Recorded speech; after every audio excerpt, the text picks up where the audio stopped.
여기서 잠깐, 찔레꽃 무슨 색인지 아세요? 원래 찔레꽃은 하얀색입니다. 대체로 하얀색, 가끔 가다가 붉을수록 뭐. 고향을 그리워하는 이 마음이 피멍이 들어서 붉게 물든다라는 시적인 표현으로 표현을 했다고도 말씀을 하세요. 이게 전혀 뭐 우울한 느낌이라고 생각을 못 했었거든요, 제가 어렸을 때요. 네, 남다르게 좀 들리기도 하죠. 가사를 좀 곱씹으면서 노래를 하면요. 일단 노래 자체가 가사가 이제 가족과 고향에 대한 그리움이 들어가 있는 노래여서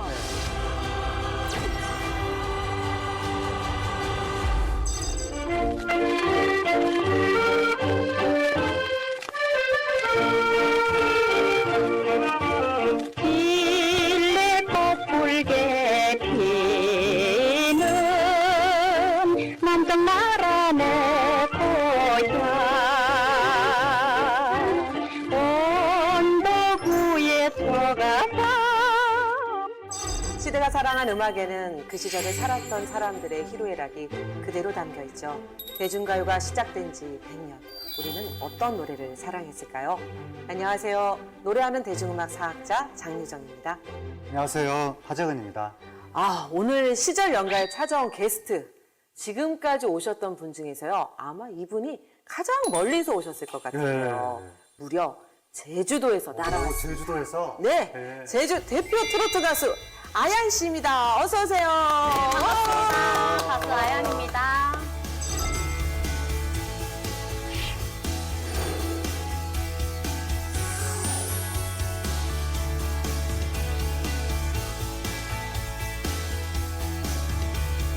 시절 연가를 위해서 그럼 비행기 타고 제주도에서 오신 거예요? 맞습니다. 정말 먼 길 찾아오셔서 감사드립니다. 불러주셔서 감사합니다. 근데 성함이 아얀 씨라고 돼 있으니까 보통은 이얀 씨를 많이 생각할 것 같은데. 네, 많이들 혼란스러워. 아얀 씨, 아얀 씨라고 돼 있어서. 네, 아얀이라는 이름은 수호천사의 의미예요. 네, 사람들의 마음을 녹여주고, 네, 그래서 저는 이제 노래를 통해서 사람들의 마음을 움직이고 싶어서 아얀이라는 이름을 쓰게 됐습니다. 너무 예쁘다. 예, 그런 이거. 깊은 뜻이 또 있었네요. 네, 제가 전에 듣기로는요, 우리 아얀 씨가 제주도에서 인기가 어마어마하다고 들었습니다. 어르신들의 아이돌이라던데. 맞습니다. 하지 않네요. 부정을 안 하시네요.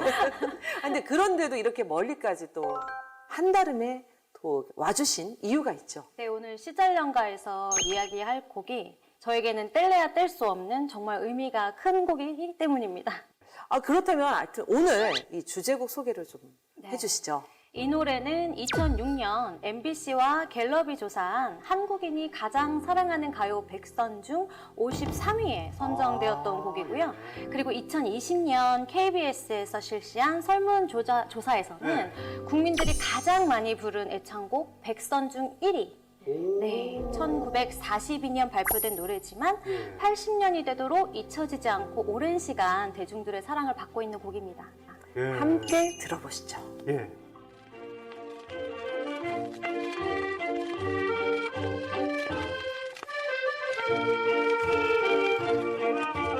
찔레꽃 붉게 피는 남쪽 나라 내 고향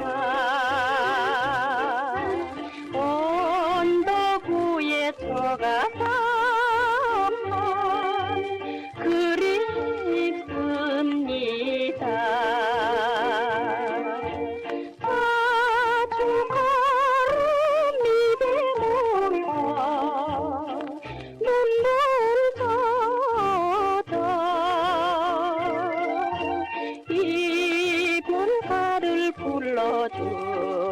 불러주던 못 잊을 동무야 연분홍 봄바람이 돌아드는 북한도 아름다운 찔레꽃이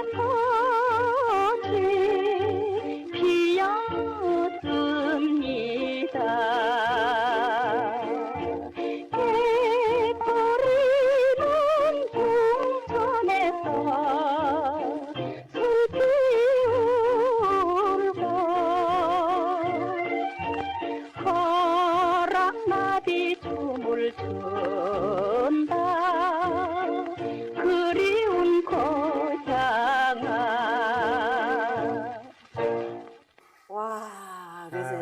찔레꽃을 우리가 다 들어봤는데요. 네.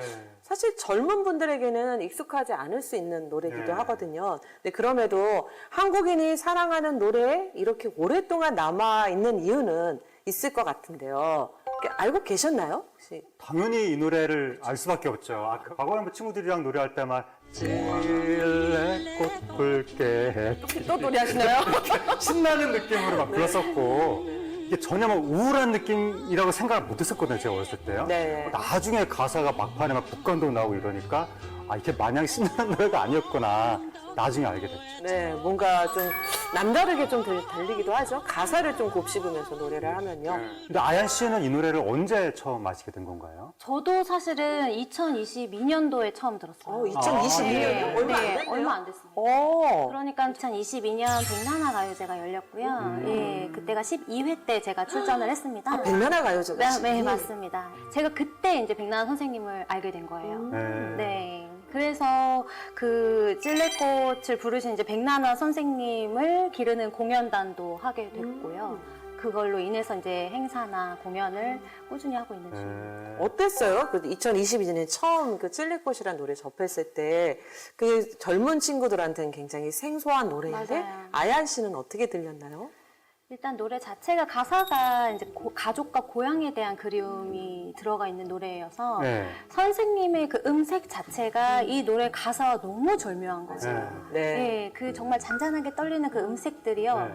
그냥 듣고만 있어도 너무 애절함이 느껴지는 네. 거죠. 예, 그래서 이것 때문에 이 국민들이 애환을 달래고 마음의 위로를 받았구나 하는 생각을 들게 되었습니다. 근데 주변 친구들은 네. 어때요? 이 노래를 좀 알고 있나요? 생소해해요. 굉장히 생소해하고. 그렇습니까? 네, 네. 이 국민가요가 젊은 세대는 모르는 많이 노래가 잊혀져 됐구나. 가고 있는 추세라고 보시면 그렇군요. 됩니다. 네. 그래서 우리 아얀 씨가 필요합니다. 네. 이 노래를 다시 살려야 되는 예. 굉장히 막중한 그렇습니다. 인물을 띠고 있는 분이 네네네. 바로 아얀 씨이기 때문인데요. 이 찔레꽃이요. 일제강점기 통제와 억압이 한창이었던 1942년 발표된 노래거든요. 당시 상황을 함께 살펴보시죠. 당시에 국가총동원법 전문이라고 조선일보에서 1938년에 저런 기사가 나왔었는데, 그러니까 이제 그 중일 전쟁이 1937년부터 터지게 된 거예요. 그러니까 일제가 처음에 무단 통치를 하다가 3.1운동 이후에 깜짝 놀라가지고 약간 문화 정치를 하려는 듯 했으나 만주사변 터지고 중일전쟁 터지고 태평양 전쟁 터지면서 점점 더 이제 통치가 막 가혹해지는데 바로 1930년대 말에서 40년대로 넘어가는 그 시점에 이제 우리 조선인들을 중일전쟁에 동원하기 위해서 그때 이제 국가총동원법 저런 걸 만들면서 우리 조선인들을 전시 총동원 체제로 내몰게 됐던 거죠. 저 때가 이제 중일전쟁 때였는데요. 이제 저 때 군국가요라고 하는 우리가 네. 소위 이제 친일가요라고 하는 노래들이요. 요때 이제 대거 등장을 합니다. 네. 그래서 음반회사에 굉장히 강압적으로 네. 그런 군국가요를 만들게 했었고요. 네. 그래서 그러한 노래들이 38년도, 37년도 요때 이제 나오기 시작을 하는데 사실 이게 상업적으로 음반은 팔아야 되다 보니까 저 때 나왔던 군국가요는 거의 사실 성적은 좋지 않았었어요. 네. 그래서 조용히 사그라들었었죠. 그러다가 이제 1940년대로 가면 또 다시 군국가요가 등장을 하게 되는데요. 그러니까 저때 이제 일제가 민족 말살 정책을 맞아요. 추진했거든요. 조선 민족을 말살한다고. 그래서 일본 한국신민화에서 몽땅 다 중일전쟁에 동원하겠다. 뭐 그런 거였는데 그 말살 정책의 일환으로 또 한 게 뭐냐면 조선의 성씨를 없앤다. 맞아요. 라고 해서 그때 창씨 개명 뭐 이런 걸 또 막 추진했었거든요. 그 당시에 1940년에 동아일보에서 또 관리의 창씨, 뭐 창씨 개명에 참여한 관리들 명단 공개 이런 식으로 보도를 하기도 했었는데 지난 2월 10일 기원 가절로부터 조선의 창씨 개명의 제도가 실시돼요. 이런 식으로 보도를 하면서 내선일체 어쩌고 막 이런 얘기를 합니다. 내선일체라는 건 이제 일본하고 조선이 차이가 없다, 다 똑같다 그런 얘기인데 새빨간 거짓말이고 사실은 차별은 했죠. 차별을 하면서 동원할 때만 니네 일본 사람이야 이랬던 건데 자신의 정당성을 주장하기 위해서 이것은 강제가 아니다.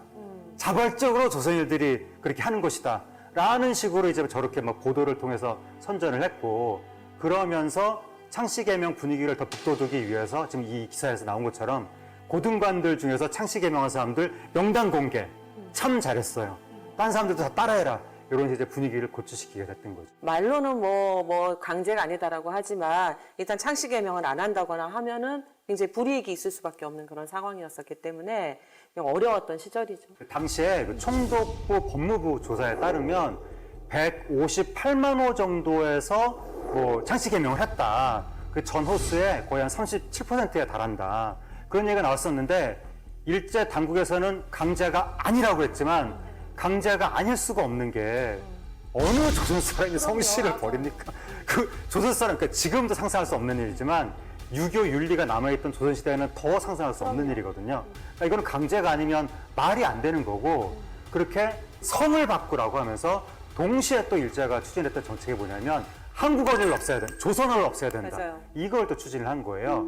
그래서 1943년에 터진 게 조선어학회 사건. 맞아요. 조선어를 연구했다는 그 이유만으로 그 회원들을 막 구속해서 고문하고 그랬던 사건이 있었고 그래서 그때 조선어학회 회원들이 조선어 사전을 만들기 위해서 자료를 다 모아놨는데 그때 소실된 거예요. 나중에 진짜 우연히 그때 사라진 그 자료가 서울역인가 어디서 우연히 발견이 되면서 우리가 해방 이후에 사전을 만들게 되는 그렇게 됐었는데 일제 시절에는 우리가 사전도 만들 수 없을 정도로 그렇게 철저하게 탄압이 이루어졌어요. 네, 그래서 당시 우리가 신문을 중심으로 일제 강점기 말의 시대 상황을 살펴봤는데요. 함께 본 기사 중에서 아얀 씨 기억에 남는 일제 강점기 뭐 말의 상황 어떤 게 있을까요? 저는 아무래도 창씨 개명.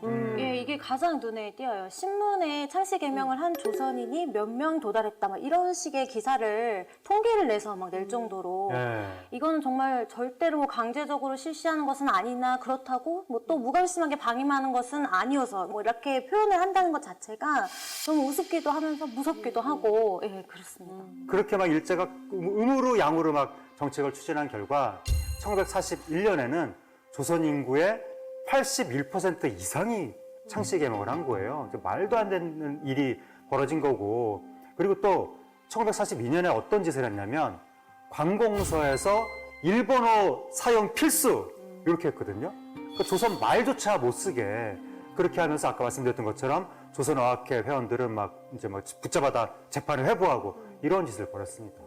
일제 강점기는 정말 그것도 민족 말살을 목표로 한 1940년대 이후 그리고 1945년 우리 해방 전까지 한반도에서 사는 삶은 쉽지 않았을 겁니다.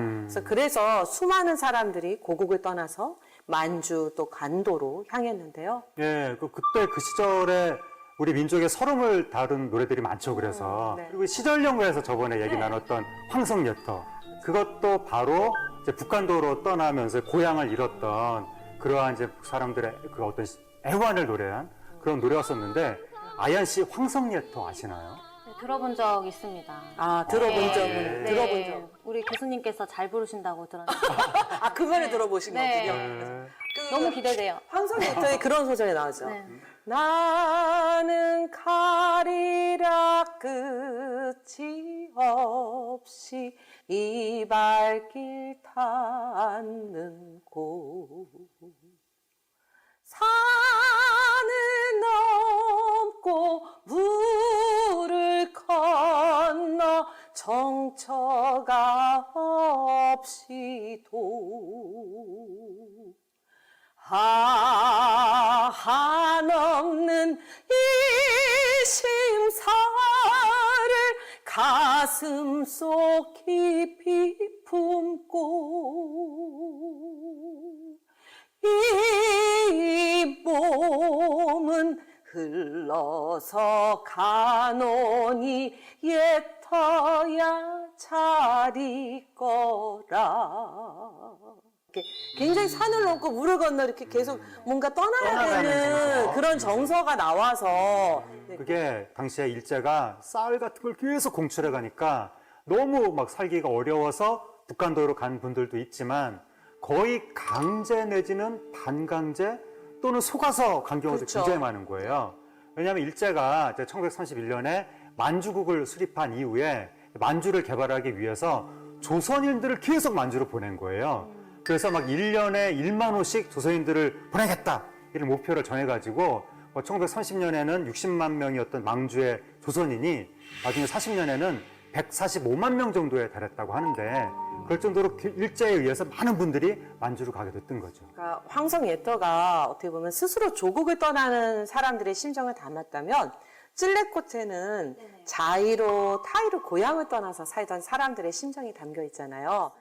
네, 우리가 찔레꽃 한번 가사를 같이 한번 보면 어떨까 싶은데요. 네. 찔레꽃 붉게 피는 남쪽 나라 내 고향 언덕 위에 초가삼간 그립습니다.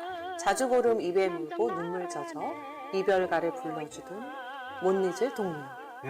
와, 여기 동무라는 말을 예전에는 썼었죠, 그렇죠? 1940년대는. 그렇죠. 네, 네. 남북에 분단되기 전에 나왔던 노래이기 때문에 아무래도 이 동무란 단어가 그렇게까지 이상하진 않았었어요. 그쵸. 네. 네. 근데 이제 이게 분단이 되고 나서는 동무라는 이 단어가 아무래도 이제 북한 노래다. 네, 이거 쓰면 안 되는 단어인데 북한에서 너무 많이 흔하게 쓰는 단어이기 때문에 네. 이거를 이제 방송에 나가면 안 될 것 같다. 네. 이런 이제 이야기를 하게 되면서 네. 실제로 이 동무라는 그 가사를 못 잊을 동무야에서 못 잊을 사람아. 네. 그다음에 노래하던 뭐 새동무에서 노래하던 동창생 이렇게 해서 가사를 변경을 해서 이제 불려지고 있습니다. 맞아요. 그래서 우리가 가사만 봐도 이게 원곡인지 아닌지 구별이 가능합니다. 네. 동무야라고 불렀으면 원곡인 거죠. 그렇죠. 네, 네. 맞습니다. 2절 한번 또 볼까요? 달 뜨는 저녁이면 노래하던 새동무, 천리객창 북두성이 서럽습니다. 3년 전에 모여 앉아 백인 사진, 하염없이 바라보니 즐거운 시절아. 아마도 이렇게 사진을 보면서 이렇게 옛 추억이 떠올리는 그런 장면이 연상이 되거든요. 네. 이 노래가 처음에 뭔가 하여튼 목가적이고 따뜻한 남쪽 나라 느낌이었는데 2절부터 좀 뭔가 진지해지는 맞아요. 느낌이 들면서 천리객창 북두성. 네. 이건 무슨 뜻인가요? 네. 고향을 떠나서 이제 먼 곳에서 고달픈 객지살이를 뜻하는 건데 실제로 지금 3년 전에 모여 앉아 백인 사진이 이제 백인이라는 뜻이 예전에는 찍은이라는 그렇죠. 뜻으로 네. 아, 되어 백인? 아. 네, 사진은 백였다. 네. 그렇게 이제 다른 분들은 백인이 갑자기 왜 나와? 이렇게 또 얘기를 하셔가지고 또 외국인이 와서 같이 사진을 찍은 거야? 막 이런. 네, 그런 또 오해를 불러일으킬 수 있는 가사이기도 해요. 네. 3절 마지막이 또 되게 중요한데요. 연분홍 봄바람이 돌아드는 북간도 아름다운 찔레꽃이 피었습니다. 꾀꼬리는 중천에 떠 슬피 울고 호랑나비 춤을 춘다 그리운 고향아. 아, 되게 아름다운 그 고향의 글이 모습이 정말 예쁘게 네. 묘사가 되었어요. 그래서 이 3절에서 남쪽 나라가 어딘지가 딱 드러나는 거죠. 맞아요. 처음에는 뭐 하와이인가 했었는데 맞아요. 북간도가 딱 등장하니까 아, 우리 조선 그렇죠. 한반도 네, 한국 땅이 그렇죠. 바로 따뜻한 남쪽 나라구나. 네, 네. 한국 땅을 못 가고 만주에 있는 분들이 한국 땅을 그리는 노래구나. 라는 게 3절에서 딱 나타나는 거죠. 그래서 저 단어, 저 북간도라는 저 단어가 굉장히 좀 아프게 다가오기도 해요. 네. 그 시절 고향을 떠나서 네. 저 멀리 북간도까지 가야 했던 저분들에게 네. 바라만 보시면 그런 남쪽의 어떤 고향을 네. 떠오르게 하는 거잖아요. 근데 왜 하필 제목을 찔레꽃으로 지었을지 일상적으로 어디나 있는 건데 왜 그걸 제목으로 했을까? 그것도 그런 게 궁금해지기도 합니다. 여기서 잠깐, 찔레꽃 무슨 색인지 아세요? 원래 찔레꽃은 하얀색입니다. 대체로 하얀색, 가끔 가다가 그렇습니다. 붉은스름. 네. 예. 그래서 이제 많은 분들이 뭐 실제로는 그 찔레꽃이 하얀색인데 예. 고향을 그리워하는 이 마음이 피멍이 들어서 붉게 물든다라는 시적인 표현으로 표현을 했다고도 말씀을 하세요. 저도 그 생각했습니다. 네. 딱 왜 도대체 이 하얀 찔레꽃을 붉게 표현을 했을까 상상도 해봤어요. 혹시 그 저녁놀이 질 무렵에 어떤 저녁놀이에 붉은 빛이 반사된 찔레꽃을 봤을까? 근데 너무 그런 예뻐요. 그 생각도 해봤고요. 네. 근데 지금 말했던 그 말이 잘 맞을 것 같아요. 네네네. 피멍이 들은 맞아요. 것을 그래서 우리가 주변에서 많이 볼 수 있는 찔레꽃에다가 이렇게 붉은 찔레꽃이라고 한 것이 아닐까. 찔레꽃은 모내기가 한창인 보릿고개 시기에 피어나는 꽃이라서 그 이 시기가 이제 가뭄이 들면 찔레꽃 가뭄이다라고 이제 부르기도 해요. 그래서 타지에 나간 이제 사람들이 배고픈 시기에 지천에 이제 깔려있던 이런 찔레꽃 순을 뜯어먹던 기억조차 이제 소중하게 느꼈던 게 아닐까 싶습니다. 맞습니다. 그래서 우리나라 어디서나 쉽게 볼 수 있는 만큼 고향과 어린 시절의 추억을 떠오르게 하는 꽃인데요. 나무에 가시가 많대요. 그러다 보니까 이 가시가 또 고난과 시련을 그런 견디는 네. 강인한 민족 정신을 상징하기도 합니다. 그래서 장사에게 찔레꽃도 있고요. 하얀 꽃 찔레꽃 순박한 꽃 찔레꽃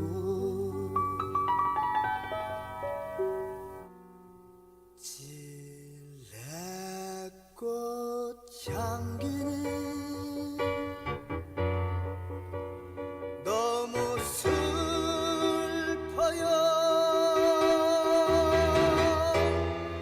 그래서 울었지. 또 이현실의 찔레꽃.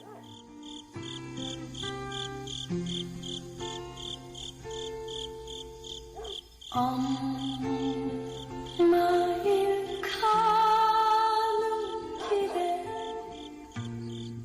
하얀 찔레꽃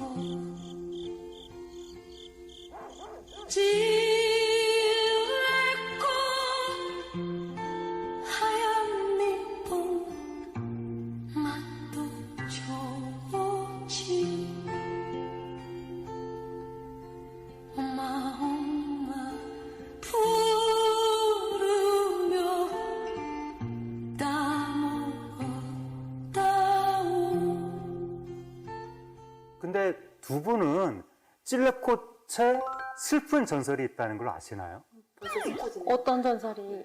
고려 말에 그 원나라 눈치를 보던 시절에 우리나라에서 원나라로 공녀를 계속 보내야 됐었거든요. 그런데 찔레라는 소녀가 병든 아버지하고 살고 있었는데 이제 원나라에 끌려가게 된 거예요. 그래서 원나라에서 10년 동안 살았다고 합니다. 아버지 생각이 얼마나 났겠어요. 그래서 이제 그 몽골 주인한테 허락을 받고 가족을 찾으러 고려로 왔다는 거예요. 고려로 왔는데 가족은 끝내 찾지 못했다고 합니다.